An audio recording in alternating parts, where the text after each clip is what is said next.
Hello everyone, myself Gautam Bishwas, Assistant Professor in Zoology. Today I'm going to deliver a lecture on environmental studies, and the topic I will cover in this video lecture will be biodiversity and its conservation. The main portion that I will cover will be the threats of biodiversity, different kinds of endemic species of India, endangered species, and different kinds of conservation measures. For your better understanding, I will deliver the class in both Bengali and English. বাংলায় আর ইংরেজি দুটোতেই বলার চেষ্টা করব। Let's start. At first, let me express.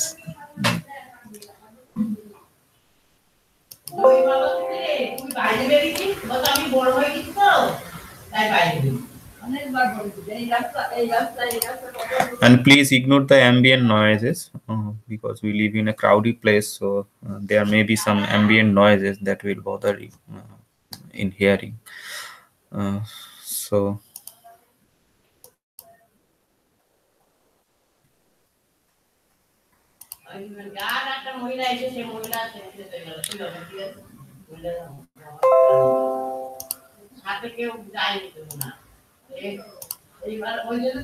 biodiversity and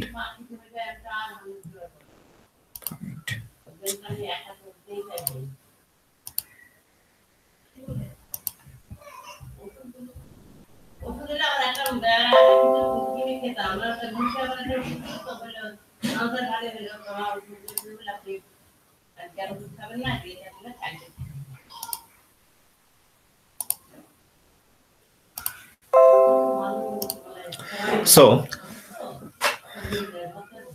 at first, let us know about biodiversity. Or what is biodiversity? Biological diversity or biodiversity is the variation of taxonomic life forms within a given ecosystem or biome. এক কথায় যদি আমি বলি, biodiversity বা জীববৈচিত্র্য বলা হচ্ছে যে কোনো একটা নির্দিষ্ট বাস্তুতন্ত্রের যে সমস্ত জীব, তার মানে উদ্ভিদ এবং প্রাণী, তারা সেখানে বসবাস করছে, তাদের যে ভ্যারাইটি বা তাদের যে বিভিন্ন ধরনের প্রাচুর্যতা, তাকে আমরা এক কথায় বলতে পারি biodiversity or biological diversity. Biodiversity refers to variety and variability among all groups of living organisms and the ecosystem complexes in which they occur. একটা নির্দিষ্ট ইকোসিস্টেম বা একটা নির্দিষ্ট বাস্তুতন্ত্রের মধ্যে যে সমস্ত ধরনের কথাটা খেয়াল রাখবে, যে সমস্ত ধরনের লাইফ ফর্ম দেখা যায়, তার মানে একটা বাস্তুতন্ত্রে আমরা কি দেখতে পাই? বিভিন্ন ধরনের প্রজাতির প্রাণী বা উদ্ভিদ দেখতে পাই। তাহলে সোজা বাংলায় যদি বলা হয়, একটি নির্দিষ্ট বাস্তুতন্ত্রে বসবাস করছে সেই সমস্ত প্রাণী বা উদ্ভিদের যে বৈচিত্র্য, যে ভ্যারাইটি, তাকে এক কথায় আমরা বলছি biodiversity. So biodiversity describes the huge variety of species, both plant and animal, found on Earth and the natural way in which the ecosystems and the communities are formed. তো যেটা বললাম সেই কথাটাই এখানে লেখা রয়েছে যে বায়োডাইভার্সিটি কিন্তু আমাদের একটা নির্দিষ্ট অঞ্চলে যেরকম আমরা দেখছি বাস্তুতন্ত্রের, তো বিভিন্ন অঞ্চল ভেদে বাস্তুতন্ত্রে কিন্তু তারতম্য থাকে। একটা মরুভূমির বাস্তুতন্ত্র আর একটা সমুদ্রের বাস্তুতন্ত্র কিন্তু টোটালি আলাদা। সুন্দরবনের বাস্তুতন্ত্রের সাথে আমি যদি থর মরুভূমির বাস্তুতন্ত্রের কথা চিন্তা করি, তাহলে দেখবো যে দুটোর বাস্তুতন্ত্র কিন্তু আলাদা, কিন্তু দুটো বাস্তুতন্ত্রেই কিন্তু বিভিন্ন ধরনের লাইফ ফর্ম রয়েছে, বিভিন্ন ধরনের প্রজাতির উদ্ভিদ ও প্রাণী রয়েছে, তাদের যে বৈচিত্র্য সেটা কিন্তু সেখানকারই। তো বায়োডাইভার্সিটি এইভাবে আমরা ভাবতে পারি বায়োডাইভার্সিটিটাকে। কিন্তু আস্তে আস্তে যখন হিউম্যান সিভিলাইজেশন গড়ে উঠলো, বাস্তুতন্ত্র, মানুষ যখন অ্যানথ্রোপোজেনিক অ্যাক্টিভিটি গুলো করছে, মানুষ তার নিত্য নৈমিত্তিক কাজের জন্য প্রকৃতি থেকে বিভিন্ন ধরনের রিসোর্স ম্যাটেরিয়াল কালেক্ট করছে, তো তখন কিন্তু বায়োডাইভার্সিটি হ্যাম্পার হচ্ছে, বিভিন্ন রকম ভাবে হ্যাম্পার হয়েছে। তার জন্য কি ঘটেছে না, বায়োডাইভার্সিটি কিন্তু আস্তে আস্তে কমে যাচ্ছে। Biodiversity includes defined ecosystems such as mountain, lake, desert, oceans, wetlands, and the forest. Genetic differences within the same species. আমি এতক্ষণ বললাম যে বিভিন্ন অঞ্চলে, একটা মরুভূমি হোক বা একটা সমুদ্র হোক বা একটা টেরিস্ট্রিয়াল কোনো জায়গা, সেখানকার যে বাস্তুতন্ত্রে বিভিন্ন প্রাণী বা উদ্ভিদরা রয়েছে তাদের বৈচিত্র্য হচ্ছে বায়োডাইভার্সিটি। শুধুমাত্র এতক্ষণ এই প্রাণী বা উদ্ভিদ এদের প্রজাতিগত বৈচিত্র্য নিয়ে আমি কথা বললাম, কিন্তু কথাটা বায়োডাইভার্সিটি কথাটা কিন্তু আমি যদি আরো ডিপ অ্যাসপেক্টে ভাবি তাহলে দেখব যে প্রত্যেকটা প্রজাতির যে জেনেটিক মেকআপ, তাদের যে জিন, তাদের কিন্তু তারতম্য রয়েছে। আমরা সবাই জানি যে আমাদের উদ্ভিদ এবং প্রাণীদের গঠনগত একক হচ্ছে কোষ বা সেল। এই সেলের মধ্যে থাকে হচ্ছে নিউক্লিয়াস, এই নিউক্লিয়াসের মধ্যে থাকে হচ্ছে ডিএনএ, এই ডিএনএ এর মধ্যে থাকে হচ্ছে জিন। তো বিভিন্ন প্রাণীর তার বিভিন্ন ধরনের কিন্তু জেনেটিক মেকআপ রয়েছে, তাদের জিনগত তারতম্য রয়েছে। সেটা শুধুমাত্র বিভিন্ন প্রজাতির মধ্যে যে ভ্যারি করে তা নয়, একই প্রজাতির বিভিন্ন ইন্ডিভিজুয়াল তাদের মধ্যেও কিন্তু এই জেনেটিক তারতম্যটা রয়েছে। তাহলে এই জেনেটিক তারতম্য এটাও কিন্তু বায়োডাইভার্সিটির একটা লেভেলে আমরা আলোচনা করি। তাহলে আমরা যদি বায়োডাইভার্সিটির 3টে লেভেল নিয়ে আলোচনা করি, তো প্রথম লেভেল যেটা আসে সেটা হচ্ছে genetic diversity, that is the diversity of genes within species. There is a genetic variability among the population and the individual of the same species. তাহলে আমি যদি দেখি একটা নির্দিষ্ট প্রজাতির মধ্যে কিন্তু জেনেটিক তারতম্য রয়েছে। তারপরে যদি আমরা দেখি স্পিসিস ডাইভার্সিটি, স্পিসিস ডাইভার্সিটি হচ্ছে একটা নির্দিষ্ট বাস্তুতন্ত্রের যে বিভিন্ন ধরনের প্রজাতিরা এক জায়গায় বসবাস করছে তাদের মধ্যে যে বৈচিত্র্য, দ্যাট ইজ স্পিসিস ডাইভার্সিটি। আমাদের ভারতবর্ষ একটা মেগা ডাইভার্সিটি কান্ট্রি, আমরা বিভিন্ন ধরনের স্পিসিস দেখতে পাই এবং এখানকার বায়োডাইভার্সিটি দেখি তো বিভিন্ন জায়গায় বিভিন্ন রকম ডাইভার্সিটি আমরা দেখতে পাবো। ইকোসিস্টেম ডাইভার্সিটি, ডাইভার্সিটিটাকে যদি আমরা জেনেটিক মেকআপ বা প্রজাতি এ সমস্ত থেকে আরেকটু হায়ার লেভেলে দেখি, বিভিন্ন ইকোসিস্টেমের মধ্যে দেখি, তখন তাকে আমরা বলতে পারি ইকোসিস্টেম ডাইভার্সিটি। বিভিন্ন অঞ্চলের বাস্তুতন্ত্রের মধ্যে যে বৈচিত্র্য তাকে বলছি ইকোসিস্টেম ডাইভার্সিটি। তো এটা হলো বায়োডাইভার্সিটি প্রিলিমিনারি নলেজ, একটুখানি বলে নিলাম। এবার চলে যাচ্ছি আমার টপিকে, that is threats to biodiversity. Different kinds of threats are there, different kinds of activity is occurring within ecosystem. তো বিভিন্ন ইকোসিস্টেমে বিভিন্ন রকম কাজকর্ম চলে, তার জন্য বায়োডাইভার্সিটিতে কি ধরনের ইম্প্যাক্ট পড়ে সেগুলো নিয়ে একটু আলোচনা করব আমরা। So first of all, extinction or elimination. Extinction যাকে বাংলায় বলা হয় অবলুপ্তি। তো extinction or elimination of A species is a natural process of evolution. Evolution বা অভিব্যক্তিতে এক্সটিংশন একটা ন্যাচারাল প্রসেস, একটা প্রাকৃতিক উপায়ে বিভিন্ন প্রজাতি তারা কিন্তু প্রকৃতি থেকে অবলুপ্ত হয়ে যায়। নিচে দুটো ছবি দেওয়া রয়েছে, একটা ম্যামথের, একটা ডাইনোসরের। এই দুটো প্রজাতি কিন্তু একটা সময় পৃথিবীতে ছিল, কিন্তু বর্তমানে এদের আর আমরা দেখতে পাই না, এরা এক্সটিংক্ট হয়ে গেছে। তাহলে এই যে এক্সটিংশন, এটা কিন্তু একটা প্রসেস, এটা প্রকৃতিতে অলরেডি চলে আসছে, but the process is slow. যেটা বলা যে এক্সটিংশনের যে প্রসেস সেটা কিন্তু খুব slow process, but due to the human civilisation, due to the anthropogenic activity, আমাদের মানুষের কার্যকলাপের জন্য এই এক্সটিংশন প্রসেসটা সেটা কিন্তু অনেক ফাস্ট হয়ে গেছে বিগত বছরগুলোতে, বিগত কয়েক দশকে। আমরা যদি দেখি বিভিন্ন ধরনের প্রাণী, বিভিন্ন ধরনের উদ্ভিদ, তারা কিন্তু এক্সটিংশনের দিকে চলে যাচ্ছে শুধুমাত্র মানুষের কার্যকলাপের জন্য। তাহলে এই এক্সটিংশন, তাহলে প্রথম যেটা বলতে চাইছি থ্রেটস টু বায়োডাইভার্সিটি, সেটা হচ্ছে এক্সটিংশন। এক্সটিংশন কিন্তু ন্যাচারাল প্রসেস, যেটা প্রাচীনকাল থেকে ঘটে আসছে, প্রকৃতিতে ঘটছে ন্যাচারাল প্রসেস, কিন্তু হিউম্যান অ্যাক্টিভিটির জন্য এই এক্সটিংশন প্রসেসটা কিন্তু দিনকে দিন এটা দ্রুত হয়ে যাচ্ছে প্রতিদিন। ইও উইলসন বলে একজন সায়েন্টিস্ট, তিনি একটা কথা বলেছিলেন যে প্রত্যেক বছরে প্রায় 10,000 প্রজাতির অবলুপ্তি ঘটে, যেটা আমরা টেরও পাই না। বিভিন্ন ধরনের প্রাণী রয়েছে, ছোটখাটো, সেটা পোকামাকড় থেকে শুরু করে ছোটখাটো প্ল্যান্টস, যারা এরকম প্রচুর কিন্তু মারা যায়, আমরা হয়তো খেয়াল রাখি না। তো এই ধরনের যে প্রজাতিগুলো মারা যাচ্ছে, এটা কিন্তু বায়োডাইভার্সিটিতে এফেক্ট ফেলছে। বায়োডাইভার্সিটি আগেই বলেছিলাম যে বায়োডাইভার্সিটি হচ্ছে যে অঞ্চলে যে বিভিন্ন ধরনের প্রজাতির যে ভ্যারাইটি দেখা যায় বিভিন্ন ধরনের, সেটা হচ্ছে বায়োডাইভার্সিটি। সো আমাদের major cause for loss of biodiversity যদি বলি, তো প্রথম যেটা আসে সেটা হচ্ছে লস অফ হ্যাবিটেট। হ্যাবিটেট কি জিনিস না, ইকোলজিতে হ্যাবিটেট একটা টার্ম আছে, যে একটা অর্গানিজম যেখানে বসবাস করে সেটা হচ্ছে তার হ্যাবিটেট। তাহলে হ্যাবিটেট যদি নষ্ট হয়ে থাকে তাহলে সেই বিভিন্ন ধরনের অর্গানিজমের ক্ষেত্রে তাদের যদি হ্যাবিটেট নষ্ট হয়ে গিয়ে থাকে তাহলে কিন্তু তারা আর বাঁচতে পারে না। আমাদের এই লস অফ হ্যাবিটেট আমাদের বিভিন্ন রকম প্রাণী বা বিভিন্ন উদ্ভিদের ক্ষেত্রে বিভিন্ন উপায়ে হয়। তো প্রথম যে উপায় যেটা হচ্ছে সেটা কি হচ্ছে না, destruction and loss of natural habitat is the single largest cause of biodiversity. Billions of hectares of forest and grassland have cleared over past 10,000 year. আমরা যদি গত 10,000 বছরের পরিসংখ্যান দেখি তাহলে বিলিয়ন বিলিয়ন হেক্টরের আমরা জঙ্গল, গ্রাসল্যান্ড এগুলোকে কিন্তু ধ্বংস করে দিয়েছি। মানব সভ্যতা যখন হচ্ছে, জঙ্গল কেটে বসবাস করতে যাচ্ছে মানুষ, সেখানে পুকুর ভরাট করে সেখানে গড়ে উঠছে বড় বড় অট্টালিকা। তো এই সমস্ত কার্যকলাপের জন্য কি ঘটছে না, হ্যাবিটেট ধ্বংস হচ্ছে। তাহলে কোনো অর্গানিজমের কোনো প্রজাতির নির্দিষ্ট জায়গা যদি নষ্ট হয়ে যায়, তার হ্যাবিটেটটা যদি নষ্ট হয়ে যায়, তাহলে সে কিন্তু ভার্নারেবল হয়ে পড়ে, সে তখন সেখানে আর বাঁচতে পারে না। এইভাবে কিন্তু তারা আস্তে আস্তে বায়োডাইভার্সিটি আমরা নিজেরাই নষ্ট করে দিয়েছি। এবার বায়োডাইভার্সিটি নষ্টের জন্য যে হ্যাবিটেট কমে যাওয়া, এটাই যে মূল কারণ এমনটা যদি দেখি, তাহলে শুধুমাত্র নষ্ট হয়ে যাচ্ছে এমনটাও নয়, হ্যাবিটেট কিন্তু ফ্রাগমেন্ট হয়ে যায়। একটা বৃহৎ অঞ্চলের যদি অনেকগুলো প্রজাতি বসবাস করছিল, অ্যানথ্রোপোজেনিক অ্যাক্টিভিটির জন্য আস্তে আস্তে সেই সমস্ত জায়গা দেখা গেল পরবর্তীকালে মানে খণ্ড খণ্ড বা ক্ষুদ্র ক্ষুদ্র প্যাচ হিসাবে তারা থেকে গেছে, তখন তাদেরকে বলা হয় হ্যাবিটেট ফ্র্যাগমেন্টেশন। নেক্সট যেটা আসে সেটা হচ্ছে poaching, illegal trade of wildlife product.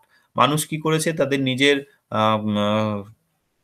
ব্যবহারের জন্য বিভিন্ন ধরনের বন্য প্রাণী তাদেরকে হত্যা করেছে, নির্বিচারে হত্যা করেছে। বন্য যে প্রাণীগুলো হয়, যেমন উদাহরণ যদি বলি, গন্ডারের শিং বা বাঘের চামড়া বা মাংসের জন্য আমরা কিন্তু এই বন্য প্রাণীগুলোকে হত্যা করেছি এবং তাদের ধ্বংস করে দিচ্ছি, তাদের প্রজাতি আস্তে আস্তে নষ্ট হয়ে গেছে। বাঘের সংখ্যা ভারতবর্ষে যে প্রাচীনকালে যতটা ছিল, বর্তমানে কিন্তু তার সংখ্যা অনেক কমে গেছে। তার বর্তমানে কিন্তু অবশ্য আমরা সচেতন হয়েছি, বিভিন্ন ধরনের ব্যাঘ্র প্রকল্প, বিভিন্ন ধরনের প্রজাতিকে সংরক্ষণ করার জন্য আমরা কনজারভেশনও করছি। কিন্তু প্রথম দিককার যে ছিল সেই প্রজাতিগুলো, সেগুলো তারা কিন্তু আস্তে আস্তে নষ্ট হয়ে গেছে। তো পোয়েচিং এটা কিন্তু আরেকটা কজ। তো মেইন কজ যেটা বলতে চেয়েছিলাম সেটা হচ্ছে habitat loss. Habitat loss is the major cause of declining species diversity. For most of species the greatest cause of decline and extinction is habitat loss, and most habitat loss is due to human development. আমাদের মানব সভ্যতা বিকাশের সাথে সাথে কিন্তু এই জঙ্গল বা grassland এগুলোকে আমরা নষ্ট করে দিয়েছি এবং সেখানকার স্পিসিস যারা ছিল তারা কিন্তু ধীরে ধীরে অবলুপ্তির পথে চলে গেছে। তো এইভাবে কিন্তু প্রজাতি তারা আস্তে আস্তে ধ্বংসের মুখে চলে যাচ্ছে, বায়োডাইভার্সিটি লস হচ্ছে। তো হ্যাবিটেট লসে যদি আমি একটা গ্লোবাল সিনারিও দেখি, তাহলে এই ক্ষেত্রে একটা পিকচার দেওয়া রয়েছে। সেক্ষেত্রে 2006 সালের একটা পিকচার পেয়েছিলাম। তো কোথায় কোথায় ফরেস্ট কভার ইনক্রিজ করেছে তাকে ডিপ গ্রিন দিয়ে ডিনোট করেছে, যেখানে যেখানে ফরেস্ট কভার ডিক্লাইন করেছে সেই সমস্ত জায়গাকে রেড দিয়ে ডিনোট করেছে, এবং যে জায়গায় কোনো চেঞ্জ হয়নি সেই জায়গাগুলো ইয়েলো গ্রিনের মধ্যে রয়েছে। তো কালারটা আমরা দেখলেই বুঝতে পারবো যে ফরেস্ট কভার কিন্তু ডিক্রিজ হচ্ছে দিনকে দিন। এই যে লাল অংশটা, এটা কিন্তু দিনকে দিন ডিক্রিজ করছে। এটা 2006 সালের পরিসংখ্যান। 2020 সালের পরিসংখ্যান দেখলে হয়তো আরো বেশি দেখবো যে ফরেস্ট কভার কিভাবে কমে যাচ্ছে দিনকে দিন। তাহলে ফরেস্ট কভার যদি কমতে থাকে, শুধুমাত্র যে ফরেস্ট কভার কমছে এমন নয়, মানুষ এখন সচেতন হয়েছে বলে ফরেস্ট কভারও দিনকে দিন কিন্তু বাড়ছে, সুতরাং ডিপ গ্রিন সেটাও বাড়ছে। তো এইটা কিন্তু ঘটনা ঘটে আসছে। Some region of world experience large declines in the amount of forested land from 1980 to 2000, while the other regions have shown little change or have seen increase in the forest cover. Habitat loss যে শুধুমাত্র grassland বা ফরেস্টেই ঘটছে এমন নয়, আমরা সমুদ্রের মধ্যেও কিন্তু দেখতে পাই তাদের বিভিন্ন প্রাণীদের বিভিন্ন যে হ্যাবিটেট লস এটা কিন্তু ঘটছে। কিভাবে ঘটে, আমরা একটা ঘটনা প্রায়ই দেখে থাকি, সেটা হচ্ছে নিজেদের শহরাঞ্চলে বর্জ্য পদার্থ, প্লাস্টিক, গার্বেজ সব কিন্তু আমরা এই ওশিয়ানের মধ্যে, মেরিন ইকোসিস্টেমের মধ্যে ইনপুট করি, সেখানে আমরা ফেলে দিই। সাগরের মধ্যে, নদীর জল এইভাবে বইতে বইতে সেই প্লাস্টিক, গার্বেজ সমস্ত কিন্তু গিয়ে সাগরে গিয়ে সমুদ্রের মধ্যে গিয়ে জমা হয়। সমুদ্রের তলদেশে যখন জমা হয় প্লাস্টিক, তখন বিভিন্ন ধরনের বন্য প্রাণী যারা মানে মেরিন প্রাণী যারা ছিল তারা কিন্তু তাদের ইকোসিস্টেমে হ্যাম্পার ঘটে। এবং একটা উদাহরণ যদি দিই সেটা হচ্ছে কোরাল রিফ। কোরাল রিফ যাকে বাংলায় বলা হয় প্রবাল, এই প্রবাল এক ধরনের নিডারিয়ান এনিমালস, ক্লাসিফিকেশন যদি তোমরা পড়ে থাকো তাহলে জানবে এই প্রবাল কিন্তু এক ধরনের প্রাণী, ঠিক আছে, এরা নিডারিয়া পর্বের মধ্যে থাকে, বিলং করে। তো এই 1977 সালে যদি total percent of live coral cover যেখানে দেখা হয় সেটা দেখা গেছে সেটা অনেকটা ছিল, 55% মতো ছিল। কিন্তু 2012 সালে এই percent of live coral reef, এদের percent of live coral cover, এটা যদি দেখা হয় সেটা কিন্তু 10%-এর দিকে নেমে গেছে। তাহলে এই যে কোরাল রিফের চেঞ্জ হচ্ছে বিভিন্ন কারণের জন্য চেঞ্জ হতে পারে, পলিউশন হতে পারে, আমাদের অ্যানথ্রোপোজেনিক অ্যাক্টিভিটির জন্য বিভিন্ন ধরনের পলিউশন হচ্ছে, অয়েল লিকেজ হয়, আমরা বর্জ্য পদার্থ সমুদ্রে নিক্ষেপ করি, তো বিভিন্ন কারণের জন্য কিন্তু তাদেরও হ্যাবিটেট লস হচ্ছে। সেখানে মানুষ বেড়াতে গেলে অনেক সময় প্রবাল প্রাচীরকে তারা ভেঙে নিয়ে আসে, সেই জায়গাটা নষ্ট করে ফেলে। এইভাবে বিভিন্ন কারণের জন্য কিন্তু হ্যাবিটেট লস হচ্ছে, হ্যাবিটেট লসের জন্যই কিন্তু আমাদের বায়োডাইভার্সিটি কমে যাচ্ছে। নেক্সট যেটা অন্যতম কারণ সেটা হচ্ছে ইনভেশন অফ এক্সোটিক স্পিসিস। আমরা আমাদের পরিবেশে বসবাস করানোর জন্য বাইরে থেকে, বিদেশ থেকে বিভিন্ন ধরনের প্রজাতিকে নিয়ে আনি, সেটা ইচ্ছাকৃত হোক বা অনিচ্ছাকৃত ভাবে হোক। বাইরের মাছ চাষ করে দেখা গেছে যে এই দেশে খুব ভালো ফল পাওয়া যাচ্ছে, তখন বাইরের মাছ, যেমন এটা বর্তমান দিনে বিদেশ থেকে আগত যে মাছগুলো বেশি পরিমাণে চাষ করা হয়, তো এই এক্সোটিক ফিশ এগুলো কিন্তু আমরা আমাদের ব্যবহারের জন্য ব্যবহার করছি।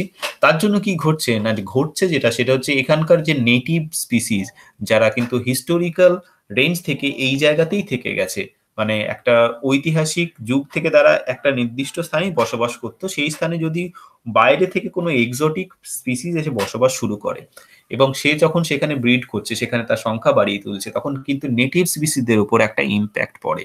তাহলে ইনভেশন অফ এক্সোটিক স্পিসিস, তাদের জন্য কিন্তু আমাদের বায়োডাইভার্সিটি কমতে থাকে। অনেক সময় দেখা গেছে নেটিভ স্পিসিসকে একদম সরিয়ে দিয়ে সেখানে শুধুমাত্র সেই এক্সোটিক স্পিসিস বা এলিয়ান স্পিসিস সে বেঁচে আছে। নিচের ছবিতে দুটো গাছের ছবি দেওয়া রয়েছে, তোমরা দেখতে পারো। গাছটার নাম হচ্ছে পার্থেনিয়াম। পার্থেনিয়াম এমন একটা গাছ যে সে যেখানে জন্মায় সেখানে অন্যান্য কোনো গাছকে জন্ম নিতে দেয় না। আর পার্থেনিয়াম এটা খুব দ্রুত ব্রিড করে। এই পার্থেনিয়াম গাছটা কিন্তু ভারতবর্ষের নয়, কোনো এক সময় সবুজ বিপ্লবের সময় এটা ভারতবর্ষে চলে এসেছিল সামহাও। সো এই পার্থেনিয়াম এটা একটা ইনভেসিভ স্পিসিস, এ যেখানে থাকে সেখানকার নেটিভ স্পিসিসকে বাঁচতে দেয় না এবং সেখানে খুব দ্রুত র্যাপিড এদের ব্রিডিংটা ঘটে এবং সেখান থেকে তারা খুব দ্রুত ছড়িয়ে পড়ে। এই ইনভেশন অফ এক্সোটিক স্পিসিস কিন্তু বায়োডাইভার্সিটি লসের অন্যতম আর একটা কারণ। নেক্সট আরেকটা কারণ যদি বলি আমি, ওভার হারভেস্টিং। ওভার হারভেস্টিং হচ্ছে আমাদের মানুষের প্রয়োজনের আমরা কি করেছি, বিভিন্ন জায়গায় হান্টিং করেছি, ফিশিং করেছি, একই নির্দিষ্ট জমি থেকে প্রচুর পরিমাণে ফসল পাওয়ার জন্য আমরা সেখান থেকে সেই জায়গাটাকে নষ্ট করে দিচ্ছি। তো ওভার হারভেস্টিং, হান্টিং, ফিশিং এসবের জন্য কিন্তু আমাদের এই বায়োডাইভার্সিটি আস্তে আস্তে কমে আসছে, বায়োডাইভার্সিটি লস হচ্ছে। বিভিন্ন ধরনের প্ল্যান্ট অ্যান্ড এনিম্যাল ট্রেড, যেটা আগেই এরকম বলা হলো যে আমাদের প্রয়োজনের স্বার্থে আমরা বিভিন্ন ধরনের প্রাণীকে বা উদ্ভিদকে এক জায়গা থেকে অন্য জায়গায় নিয়ে যাই। এখানকার একটা ভালো ফুল ওখানে আমি বিদেশে নিয়ে গেলাম, বা বিদেশ থেকে একটা ভালো উদ্ভিদ আমরা এখানে নিয়ে এলাম। তো এইদেরকে যখন এখানে নিয়ে আসা হচ্ছে, এদের কিন্তু একটা ট্রেড, আমাদের একটা নিতে হয়, যেকে আমরা convention of international trade in endangered species of wild fauna and flora. এটার মাধ্যমে আমরা এটাকে নিয়ন্ত্রণ করি যে কোন ধরনের স্পিসিসকে আমরা এক জায়গা থেকে অন্য জায়গায় ট্রেড করতে পারি। তো এক্ষেত্রে বলা রয়েছে যে যে সমস্ত স্পিসিস গুলো এন্ডেঞ্জার্ড, যারা এক মানে বিপন্ন, সেই সমস্ত স্পিসিসকে কিন্তু যদি ট্রান্সফার করতে হয় এক জায়গা থেকে অন্য জায়গায়, তাদেরকে কিন্তু এই লটা মেনে চলতে হবে। সব স্পিসিসকে কিন্তু নেওয়া যায় না এক জায়গা থেকে অন্য জায়গায়। রেড লিস্ট এরকম একটা লিস্ট, যেটা রেড ডাটা বুক আমরা বলে থাকি, সেখানে যে ওয়ার্ল্ড ওয়াইড থ্রেটেন স্পিসিস যারা রয়েছে তাদের মানে নামগুলো লিখে রাখা হয়, তো সেটা রেড ডাটা বুকের মধ্যে থাকে। নেক্সট আমরা যেটা দেখবো সেটা হচ্ছে ম্যান ওয়াইল্ড লাইফ কনফ্লিক্ট। এই সমস্ত কিছু কিন্তু এই বায়োডাইভার্সিটি লসের কারণ। ম্যান ওয়াইল্ড লাইফ কনফ্লিক্ট আমরা যদি দেখি, বাংলায় যদি আমি বলি যে মানুষের সাথে বন্য প্রাণীর যে বিরোধ, তাকে আমরা বলতে পারি ম্যান ওয়াইল্ড লাইফ কনফ্লিক্ট। একটা ছোট্ট উদাহরণ এখানে লেখা রয়েছে, দেখো, in Sambalpur Odisha 195 humans were killed in the last 5 years by elephant. In retaliation, the villagers killed 98 elephants and badly injured 30 others. কি বলা হলো এখানে যে উড়িষ্যার সম্বলপুরে গত ৫ বছরে ১৯৫ জন মানুষ হাতির আঘাতে বা হাতির জন্য মারা গিয়েছে। আর মানুষ তার রিভেঞ্জ নেয়ার জন্য, প্রতিশোধ নেয়ার জন্য আবার ৯৮টা হাতিকে মেরে ফেলেছে, ৩০টা হাতিকে ব্যাডলি ইনজুর করে দিয়েছে, আঘাত করেছে। তাহলে কি ঘটছে? মানুষের সাথে যখন বন্যপ্রাণীর এই এনকাউন্টার ঘটছে, তার কিন্তু একটা খুব সুন্দর একটা ফল আমরা দেখছি না। বেশিরভাগ ক্ষেত্রে কিন্তু একটা কনফ্লিক্ট তৈরি হচ্ছে। কিসের জন্য? বিভিন্ন কারণের জন্য কনফ্লিক্ট হতে পারে। কারণ আমাদের হিউম্যান সিভিলাইজেশন যত এগিয়েছে, আমরা বন জঙ্গলের মধ্যে দিয়ে রাস্তা বানিয়েছি, রেলপথ বানিয়েছি। প্রায় আমরা যদি দেখি বাঁকুড়ার ওখানে কিন্তু হাতি রেল লাইনে কাটা পড়ে। কারণ হাতি কিন্তু জানে না যে ওখানে রেল লাইন আছে। হাতি তার নির্দিষ্ট প্যাসেজেই চলে। ও যেখান থেকে চলে আসছে বা সেখানে রেল লাইন যখন চলে এসছে, রেল লাইন পারাপার করতে গিয়ে কিন্তু বিভিন্ন শুধুমাত্র হাতি নয়, বিভিন্ন ধরনের এনিমাল কিন্তু মারা যায়। পার করতে গিয়ে শুধুমাত্র যে বড় এনিমাল মারা যায় এমন নয়, ছোটখাটো এনিমালও অনেক ক্ষেত্রে মারা যায়। তো এই যে ম্যান ওয়াইল্ড লাইফ যে কনফ্লিক্ট, এই কনফ্লিক্টটা কিন্তু এটা ঘটছে। আহ, বিভিন্ন এখানে উদাহরণ লেখা রয়েছে। ম্যান এনিমাল কনফ্লিক্টের মধ্যে ম্যান এলিফ্যান্ট কনফ্লিক্ট আছে, ম্যান টাইগার কনফ্লিক্ট আছে, হ্যাঁ, ম্যান লেপার্ড কনফ্লিক্ট আছে। তো কি কি কারণের জন্য ঘটনাটা ঘটে? না, হ্যাবিটেট লস। আগেই বললাম যে বিভিন্ন রকম প্রাণী তাদের হ্যাবিটেট লস হয়ে যাচ্ছে, ফরেস্ট তারা শ্রিঙ্ক করছে, ফরেস্টের আয়তন কমতে থাকছে, এবং মানুষের অ্যাক্টিভিটি যত বাড়ছে তত এই ফরেস্ট তার যে আয়তন সেটা কিন্তু কমছে। মানুষ এখান থেকে ফরেস্ট থেকে গাছ নিয়ে আসে, গাছ কেটে নিয়ে আসে, এইভাবে বিভিন্ন রকম ভাবে এই ফরেস্টের আয়তন কমতে থাকছে। আর কি হতে পারে? না, ফুড সাপ্লাই যদি ইনসাফিসিয়েন্ট থাকে, যে এনিমালটা ফরেস্টে রয়েছে সেখানকার ফুড সাপ্লাই যদি ইনসাফিসিয়েন্ট হয়, বা সেই এনিমালটা যদি বুড়ো হয়ে গিয়ে থাকে, usually the ill and weak animals have a tendency to attack humans. মানে সাধারণত যে সমস্ত প্রাণীরা, ধরো একটা বাঘ বা একটা চিতা, তারা যখন এজ হয়ে গেছে, সে তখন আর শিকার করতে পারছে না, তখন সে কি করে? অনেক সময় লোকালয়ের দিকে চলে আসে। কারণ হিউম্যান খুবই ইজি প্রে, মানুষ খুবই ইজি প্রে, মানুষের কাছে আত্মরক্ষার কিছু নেই। তাই ফেরোসিয়াস কার্নিভোর গুলো কিন্তু তখন অ্যাটাক করে হিউম্যানদের। তখন এই ম্যান অ্যানিমাল কনফ্লিক্ট এটা হচ্ছে এইভাবে। কিংবা ধরো কোনো একটা ক্ষেতে বা একটা ফসলের উপর হাতি এসে হামলা করছে, সেখান থেকে আখ গাছ বা ভুট্টা এই সমস্ত জায়গায় তারা খেয়ে নিচ্ছে, হিউম্যান সেটেলমেন্টের পাশ থেকে তারা এইভাবে নষ্ট করে দিচ্ছে। তো এইভাবে বিভিন্ন কারণের জন্য, ইনসাফিসিয়েন্ট ফুড সাপ্লাইয়ের জন্য কিন্তু ম্যান অ্যানিমাল কনফ্লিক্ট এভাবে ঘটতে পারে। কিভাবে আমরা এটাকে ঠেকাতে পারি? না, বিভিন্ন প্রজেক্ট তৈরি করতে পারি।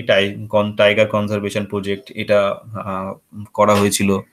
সেক্ষেত্রে বিভিন্ন ধরনের এনিমাল তাদের কে বাঁচানোর জন্য ওয়াইল্ড লাইফ করিডোর যেটা থাকে, সেই ওয়াইল্ড লাইফ করিডোরের একটা নির্দিষ্ট সময়ে আমরা ব্যবহার করব। কারণ হাতি বা তাদের একটা এনিমাল, তাদের নির্দিষ্ট একটা সিজন আছে, সেই সিজনে তারা ওই সমস্ত জায়গায় ঘোরাফেরা করে, সেই সমস্ত জায়গায় কম যাওয়া। তো এই সমস্ত ওয়াইল্ড লাইফ করিডোর বা এগুলো ইউজ করা, বিভিন্ন ধরনের প্রকল্প নেওয়া, বিভিন্ন ধরনের কনজারভেশন মেজার টেকনিক, এইভাবে আমরা কিন্তু এটাকে কমাতে পারি। যে সমস্ত জায়গায় হাতির অ্যাটাক হয় সেখানে আমরা সোলার পাওয়ার দিয়ে কোনো একটা ট্রেঞ্চ তৈরি করে দিতে পারি, ঘিরে দিতে পারি, ক্রপিং প্যাটার্ন যেটাকে আমরা চেঞ্জ করে দিতে পারি, সেইভাবে করতে পারি। এইভাবে বিভিন্নভাবে আমরা এটাকে কমাতে পারি। আচ্ছা, নেক্সট চলে যাচ্ছি আমরা এক্সটিংক্ট আর এন্ডেঞ্জার স্পিসিস এর দিকে। তো এক্সটিংক্ট এন্ডেঞ্জার স্পিসিস কাদের বলে? প্রথম হচ্ছে এক্সটিংক্ট। যে সমস্ত প্রজাতিকে বা যে সমস্ত ট্যাক্সনের কোনো প্রাণী বা উদ্ভিদকে গত 50 বছরে আমরা দেখতে পাইনি, তাদেরকে আমরা বলি এক্সটিংক্ট বা অবলুপ্ত।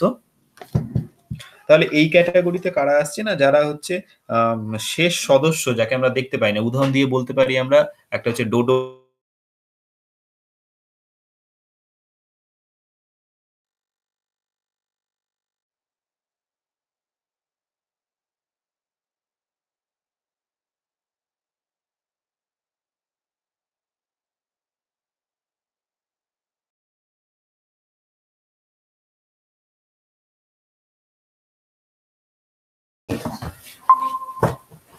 নেক্সট আমরা যদি দেখি যে স্পিসিস যেটা রয়েছে সেটা হচ্ছে এন্ডেঞ্জার্ড। এন্ডেঞ্জার্ড বা চরম বিপন্ন একটা ট্যাক্সন, বা তাকে যদি আমরা দেখি যে তার সংখ্যা সেটা আস্তে আস্তে কমছে, কিন্তু সেটা এখনই হয়তো বিলুপ্তি হয়ে যাবে না, কিন্তু অদূর ভবিষ্যতে সেটার বিলুপ্তি হওয়ার সম্ভাবনা রয়েছে। তাকে আমরা সেই বলে থাকছি হচ্ছে এন্ডেঞ্জার্ড। নেক্সট যেটা আসে ক্যাটাগরি সেটা হচ্ছে ভার্নারেবল। ভার্নারেবল ক্যাটাগরিতে আমরা যখন দেখি ভার্নারেবল ক্যাটাগরিতে যে কোনো ট্যাক্সন যারা হয়তো এই মুহূর্তে বিপন্ন নয়, কিন্তু ভবিষ্যতে অনেক পরে ভবিষ্যতে তারা কিন্তু নষ্ট হয়ে যেতে পারে, বিনষ্ট হতে পারে, অবলুপ্ত হতে পারে, তাকে আমরা ভার্নারেবল ক্যাটাগরিতে ভাগ করি। আর একটা আছে যেটা আছে তাদের হচ্ছে লো রিস্ক এবং রেয়ার ক্যাটাগরিতে। এই লো রিস্ক এবং রেয়ার ক্যাটাগরিতে আমরা যেটা পাই সেগুলো হচ্ছে যে সমস্ত প্রাণী বা উদ্ভিদ তাদের সংখ্যাটা এই মুহূর্তে বিপন্ন নয় এবং কিন্তু তাদের সংখ্যাটা খুব কম, তাদেরকে আমরা লো রিস্ক হিসাবে বিবেচনা করি। বিভিন্ন কারণের জন্য এই স্পিসিসের এন্ডেঞ্জার তারা হতে পারে। কি কি কারণের জন্য হতে পারে? তো হতে পারে destruction of habitat, wildlife trade, overhunting, এই সমস্ত কারণের জন্য কিন্তু এই স্পিসিসগুলো এন্ডেঞ্জার্ড হতে পারে। এন্ডেঞ্জার স্পিসিসকে যদি আমরা দেখি, আমাদের ভারতবর্ষে বিভিন্ন ধরনের এন্ডেঞ্জার স্পিসিস রয়েছে। তাদেরকে যদি আমরা ক্যাটাগরি করি, তো তারা রেড ডাটা বুকে যখন আমরা এনলিস্ট করছি, প্রায় দেখা গেছে যে 450-এর ওপরে উদ্ভিদ প্রজাতি তারা কিন্তু এই রেড ডাটা বুকে অন্তর্গত। 150টার ওপরে ম্যামলস, স্তন্যপায়ী প্রাণী, তারাও কিন্তু এই রেড ডাটা বুকে রয়েছে। 150-এর ওপরে পাখি, তারাও কিন্তু এই রেড ডাটা বুকে রয়েছে। এন্ডেঞ্জার এনিমালে যদি একটা এক্সাম্পল আমরা দিয়ে থাকি, তো এইভাবে রয়েছে কিছু এক্সাম্পল, যে great Indian bustard, leopard, Asiatic lion, deer, Indian tiger, এরা এন্ডেঞ্জার্ড এনিমাল। এন্ডেঞ্জার্ড এনিমাল শুধু নয়, এন্ডেঞ্জার্ড প্লান্ট হিসেবে যদি দেখি আমরা, সেন্টেলা, তারপরে white orchid, soaproot, pitcher plant, sandalwood, এরাও কিন্তু এন্ডেঞ্জার্ড।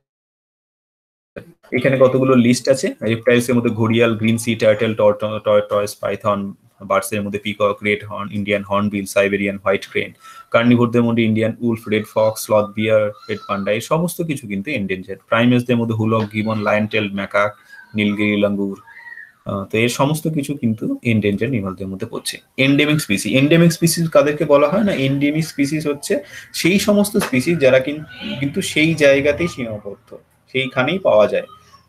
ইন্ডিয়া একটা মেগা ডাইভার্সিটি কান্ট্রি, আমাদের একটু বায়োডাইভার্সিটি হটস্পট ইন্ডিয়া রয়েছে, এবং এখানে আমাদের large number of endemic species দেখা যায়, যে এখানে শুধুমাত্র এখানেই পাওয়া যায় বিভিন্ন ধরনের এন্ডেমিক স্পিসিস। একটা ছোট উদাহরণ যদি দিই আমি, আমাদের দার্জিলিং এর এখানে একটা স্যালামেন্ডার পাওয়া যায়, ইন্ডিয়ান স্যালামেন্ডার, যার নাম হচ্ছে টাইলোরো টাইটান। এই টাইলোরো টাইটান শুধুমাত্র ওই দার্জিলিং রিজিয়নটাতেই পাওয়া যাবে, আর অন্য কোথাও পাওয়া যাবে না। তো এই ধরনের কারণের জন্য বিভিন্ন প্রজাতি আছে, তারা নির্দিষ্ট জায়গায় রয়েছে, তাদেরকে বলা হয় এন্ডেমিক স্পিসিস। এন্ডেমিক প্ল্যান্টস আমরা যদি দেখি উদাহরণ, বিভিন্ন ধরনের কনিফার প্ল্যান্টস রয়েছে, আলপাইন রয়েছে, অ্যাকাসিয়া, রডোডেন্ড্রন, এরা কিন্তু এন্ডেমিক্স। এন্ডেমিক এনিমালদের মধ্যে যদি দেখি আমি, ব্ল্যাক বাক, ইন্ডিয়ান রাইনোসরাস, ফ্লেমিঙ্গো, গিবন। কি কারণের জন্য এন্ডেমিক স্পিসিস তৈরি হয়, মানে এন্ডেমিজম কি কারণের জন্য হচ্ছে না, যেটা হচ্ছে narrow ecological amplitude, poor adaptability, geographical various, changing climatic condition. এই সমস্ত এন্ডেমিক স্পিসিস অন্য কোনো চেঞ্জ ক্লাইমেটে কিন্তু বাঁচতে পারে না, তাদের অ্যাডাপ্টিবিলিটি বা অভিযোজন ক্ষমতাটা কিন্তু কম। বিভিন্ন জিওগ্রাফিক্যাল ব্যারিয়ারের জন্য, পাহাড় আছে বা সমুদ্র রয়েছে, এর জন্য তারা একটা জায়গা থেকে অন্য জায়গায় ক্রস করতে পারে না। তো এই যে এন্ডেমিক যে স্পিসিস গুলো, তারা কিন্তু একটা নির্দিষ্ট জায়গাতেই কিন্তু রয়ে গেছে। এবার আসছি কনজারভেশনে। কনজারভেশন এটা বিভিন্ন ভাবে আমরা করতে পারি। তো মেইন দুটো প্রসেস যেটা আছে সেটা হচ্ছে ইনসিটু কনজারভেশন, একটা হচ্ছে এক্সিটু কনজারভেশন। ইনসিটু কনজারভেশন কাকে বলা হয় না, বন্য প্রাণীকে তার নিজস্ব প্রাকৃতিক বাসস্থানে বা পরিবেশে রেখে যদি সংরক্ষণ করা হয়, তখন তাকে বলা হয় ইনসিটু কনজারভেশন। আর যদি তাকে তার বাসস্থানের বাইরে নিয়ে গিয়ে কৃত্রিম পরিবেশে রেখে সেখানে সংরক্ষণ করা হয়, তখন তাকে বলা হয় এক্সিটু কনজারভেশন। ইনসিটু কনজারভেশন বিভিন্নভাবে করতে পারি আমরা।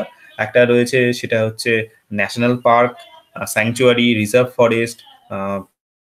তো এইভাবে আমরা করতে পারি, বায়োস্ফিয়ার রিজার্ভ। আর এক্সিটু কনজারভেশনের ক্ষেত্রে আমরা বিভিন্ন ধরনের zoological garden, botanical garden, seed bank, এইভাবে জিন ব্যাংক এইভাবে করতে পারি। তো ইনসিটু কনজারভেশনে বায়োস্ফিয়ার রিজার্ভ, না বায়োস্ফিয়ার রিজার্ভ কাকে বলা হয় না, বায়োস্ফিয়ার রিজার্ভ হচ্ছে এমন এমন একটা জায়গা, যে জায়গাতে কেন্দ্রীয় আইন দ্বারা সেই সমস্ত জায়গার সীমারেখা টেনে দেওয়া হয়েছে, সেখানে কোনো হিউম্যান অ্যাক্টিভিটি চলে না, সেখানে রিসার্চ পারপাসে সেই জায়গাটা ব্যবহৃত হয়। বিভিন্ন ধরনের বায়োস্ফিয়ার রিজার্ভ রয়েছে। আমাদের মান্নার, গালফ অফ মান্নার রয়েছে, নকরেক রয়েছে, নন্দা দেবী, মানস, এগুলো হচ্ছে কিনা বায়োস্ফিয়ার রিজার্ভ। বায়োস্ফিয়ার রিজার্ভে যেখানে তারা মানে সেখানে মানুষ বসবাস করে না, মানুষের হস্তক্ষেপও সেখানে চলে না, সেখানে বিভিন্ন ধরনের জীবকে সংরক্ষণ করা হচ্ছে, সেটা হচ্ছে biosphere reserve. National park, biosphere reserve যেটা ছিল এটা থেকে আরেকটু লিবারেল, এটাও কেন্দ্রীয় সরকারের নিয়ন্ত্রণাধীন। এই সমস্ত বনাঞ্চলে বন্যপ্রাণী, বনজ সম্পদ কে সংরক্ষণ করা হচ্ছে। এখানে পর্যটকরা যেতে পারে পারমিশন নিয়ে, এবং সেখানে ইকো ট্যুরিজম হয়, এবং সেক্ষেত্রে গবেষণা কাজ এই জাতীয় পার্ক বা ন্যাশনাল পার্কে সাধারণত হয় না। তো এইগুলো বিভিন্ন ধরনের ন্যাশনাল পার্ক রয়েছে আমাদের ভারতবর্ষে। আমরা যদি দেখি সেইটার মধ্যে রয়েছে হচ্ছে আমাদের জিম করবেট ন্যাশনাল পার্ক, তারপরে আশেপাশের বন্দিপুর, গুজরাটের গির, কর্ণাটকের নাগারাহোলে, মধ্যপ্রদেশে কানহা ন্যাশনাল পার্ক, এই ধরনের বিভিন্ন ধরনের ন্যাশনাল পার্ক রয়েছে। আমাদের যদি উত্তর চব্বিশ পরগনা, দক্ষিণ চব্বিশ পরগনা দেখি, সুন্দরবন সেখানেও রয়েছে। কিন্তু নেক্সট যেটা আসে সেটা হচ্ছে wild life sanctuary. Wild life sanctuary হচ্ছে কি না, আমাদের রাজ্য সরকারের কর্তৃত্বাধীন এক ধরনের বন দপ্তর, যে ক্ষেত্রে সেখানে একটা নির্দিষ্ট বনাঞ্চলকে সংরক্ষণ করা হচ্ছে, এবং সেখানে বন্যপ্রাণী হত্যা, শিকার ইত্যাদি কিছু চলে না। গবেষণার স্বার্থে অনুমতি সাপেক্ষে প্রবেশ করা যায়, মানুষ সেখানে প্রবেশ করতে পারে। প্রয়োজন হলে সেখানকার যারা উপজাতি কিছু থাকে, অনেক সময় উপজাতিরা যারা জঙ্গলে বসবাস করতো, তারাও কিন্তু এই হ্যাঁ স্যাংচুয়ারিতে থাকতে পারে, কিন্তু তারা জাতীয় পার্কে কিন্তু এই ধরনের পারমিশন থাকে না। তো এই জায়গাগুলোতে কিন্তু অভয়ারণ্য রয়েছে। আমাদের উত্তর চব্বিশ পরগনার মধ্যে দুটো অভয়ারণ্য রয়েছে। আমাদের এখানে বেথুয়াডৌরি অভয়ারণ্য, বিভূতিভূষণ অভয়ারণ্য, যেটা বনগাঁর কাছাকাছি অঞ্চলে রয়েছে। তো এগুলো হচ্ছে অভয়ারণ্য। নেক্সট আছে হচ্ছে এক্সিটু সংরক্ষণ। এক্সিটু সংরক্ষণ কিভাবে করা হয় না, এক্সিটু সংরক্ষণের উদাহরণ হচ্ছে বটানিক্যাল গার্ডেন, বিভিন্ন ধরনের অ্যাকোয়ারিয়াম, জুলজিক্যাল গার্ডেন, চিড়িয়াখানা। এইখানে বাইরে থেকে, অন্যান্য জায়গা থেকে প্রাণীদের এনে সেখানে সংরক্ষণ করা হচ্ছে। আর এছাড়া জিন bank, seed bank, germ plasm conservation যেখানে করা হয়, যেখানে অত্যাধিক মানে অত্যাধিক নিম্ন তাপমাত্রায় বিভিন্ন ধরনের বীজ, তাদের পরাগরেণু বা তাদের জিনকে সংরক্ষণ করা হচ্ছে, সেগুলো কিন্তু এক ধরনের এক্সিটু সংরক্ষণের এক্সিটু কনজারভেশনের মধ্যে পড়ে। সো এইভাবে আমরা কনজারভেশন করতে পারি বিভিন্নভাবে।